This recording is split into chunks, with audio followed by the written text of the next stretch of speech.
ছাত্ৰ ছাত্ৰীসকলৰ বাবে এটা ভাল খবৰ লৈ আহিছোঁ। সো ফ্ৰেণ্ডসকল ভিডিঅ'টো কোনো ধৰণৰ স্কিপ নকৰাকৈ ভিডিঅ'টো সম্পূৰ্ণ চাই থাকক। ষ্টেপ বাই ষ্টেপ মই ফুল প্ৰচেছ আপোনালোকক বুজাই দি আছোঁ। সো ফ্ৰেণ্ডসকল মই ভিডিঅ'ৰ ডিছক্ৰিপশ্যনত লিংকটো দি থাকিব, সেই লিংকত ক্লিক কৰি আপোনালোকে এই ৱেবছাইট লৈ আহিব পাৰিব। আপোনালোকৰ সেই ছাত্ৰ ছাত্ৰীসকলৰ আপোনালোকৰ এটা নতুন স্কিম আহিছে, আপোনালোকৰ স্কলাৰশ্বিপ। এই স্কলাৰশ্বিপটো আপোনালোকে কি কি ডকুমেণ্টছ লাগিব আপোনালোকৰ এই স্কলাৰশ্বিপৰ টকা পাৱাৰ কাৰণে। সো ফ্ৰেণ্ডসকল মই সম্পূৰ্ণ প্ৰচেছ এই ভিডিঅ'টোৰ জৰিয়তে আপোনালোকে জানিব পাৰিব। মই ভিডিঅ'ৰ ডিছক্ৰিপশ্যনত লিংকটো দি থাকিব, সেই লিংকত ক্লিক কৰি আপোনালোকে এই ৱেবছাইটলৈ আহিব পাৰিব। ইয়াত দেখিবলৈ পাইছে আপোনালোকে ডাউনলোড ৰেজিষ্ট্ৰেশ্যন, এই অপশ্যনত আপোনালোকে ক্লিক কৰি দিব। তাৰপিছত এনেধৰণৰ ইণ্টাৰফেচ দেখিবলৈ পাব। ইয়াত দেখিছে ডাউনলোড এগেইন, এই অপশ্যনত আপোনালোকে ক্লিক কৰি দিব। সো ফ্ৰেণ্ডসকল যেতিয়া আপোনালোকে এই অপশ্যনত ক্লিক কৰি দিব, আপোনালোকে ইয়াত দেখিবলৈ পাইছে this is for information for all your student, your Anandaram Borha Case Award 2024 who have scored 75% and above marks in SS examination. So ফ্ৰেণ্ডসকল নিশ্চয় আপোনালোকে ভালদৰে পঢ়ি চাব। ইয়াত কি কৈছে,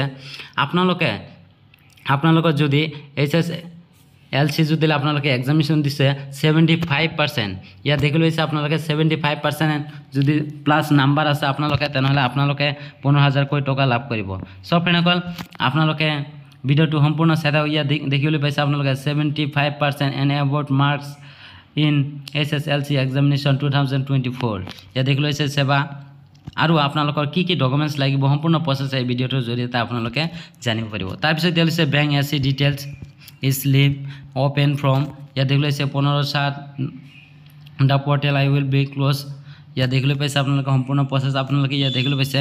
আৰু আপোনালোকৰ ইয়াত ডকুমেণ্ট দিব লাগিব। ইয়াত দেখিছে the bank account must be in the name of the award. So ফ্ৰেণ্ডসকল আপোনালোকে যদি আপোনাৰ নিজৰ নামতে আপোনালোকে স্কলাৰশ্বিপখন আপোনালোকে আবেদন কৰিব বিচাৰিছে, তেনেহ'লে আপোনাৰ নিজৰ বেংক একাউণ্ট পাছবুকটো আপোনালোকে জেৰক্স দিব লাগিব।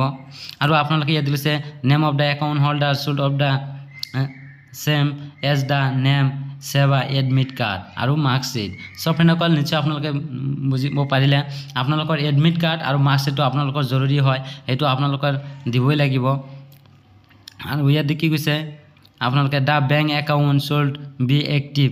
সো ফ্ৰেণ্ডসকল আপোনালোকৰ একাউণ্ট নাম্বাৰটো এক্টিভ থাকিব লাগিব।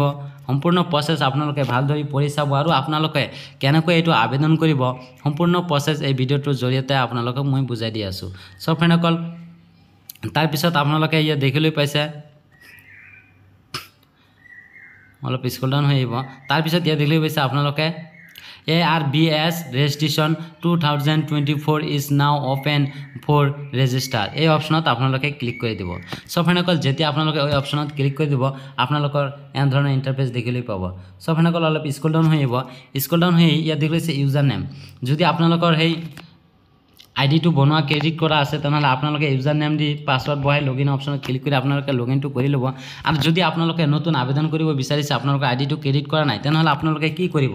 সো ফ্ৰেণ্ডসকল ইয়াত দেখিছে do not have an account. So ফ্ৰেণ্ডসকল ইয়াত দিছে ৰেজিষ্টাৰ হিয়াৰ, এই অপশ্যনত আপোনালোকে ক্লিক কৰি দিব। যেতিয়া এই অপশ্যনত আপোনালোকে ক্লিক কৰি দিব, এনেধৰণৰ ইণ্টাৰফেচ দেখিবলৈ পাব।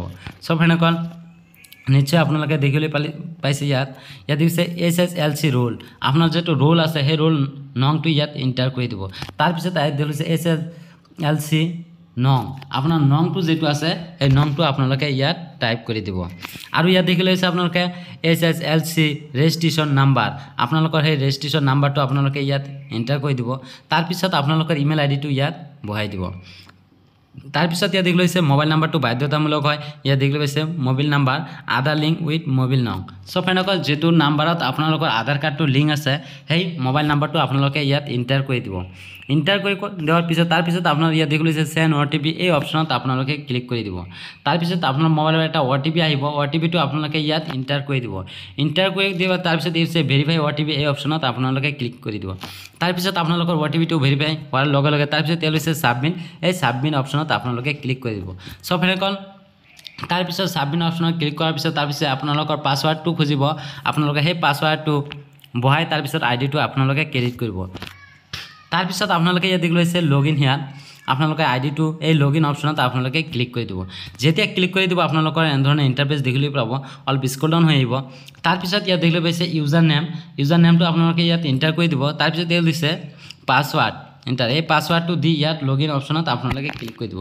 সো ফ্ৰেণ্ডসকল আৰু ইয়াত কৈছে আপোনালোকৰ যদি আপোনালোকৰ 2024 ইয়াত আপোনালোকৰ যদি আৰু আপোনালোকৰ যদি আপোনালোকে 2011 2015 2018 যদি হয় তেনেহ'লে এই পৰ্টেলটো আপোনালোকে আবেদন কৰিব নোৱাৰিব। সো ফ্ৰেণ্ডসকল যিহেতু মোৰ আগৰ হয় তাৰ কাৰণে মই আইডিটো ক্ৰিয়েট কৰিব পৰা নাই। যদি আপোনালোকে আইডিটো আপোনালোকৰ যদি আপোনালোকে SSLCৰ আপোনালোকে 75+ মাৰ্কছ পাইছে তেনেহ'লে আপোনালোকে ইয়াত যেটো আইডিটো ক্ৰেডিট কৰিছে এই আইডিটো ইয়াত এন্টাৰ কৰি তাৰ পিছত পাছৱৰ্ড দি ইয়াত লগইন অপচন ক্লিক কৰি আপোনালোকে এই ফৰ্মখন আপোনালোকে ফিলআপ কৰি আবেদন কৰিব পাৰিব। সো ফ্ৰেণ্ডসকল নিশ্চয় আপোনালোকে বুজি পালে আৰু এই ভিডিও চাই যদি আপোনালোকৰ অলপ হ'লেও সুবিধা হৈছে তেনেহ'লে মোৰ চেনেলটো সাবস্ক্ৰাইব কৰি লওক যাতে মই এনে ধৰণৰ গুৰুত্বপূৰ্ণ ভিডিও চোৱাৰ লগে লগে আপোনাৰ মোবাইলত নটিফিকেশ্যনটো সোমায়। Thank U.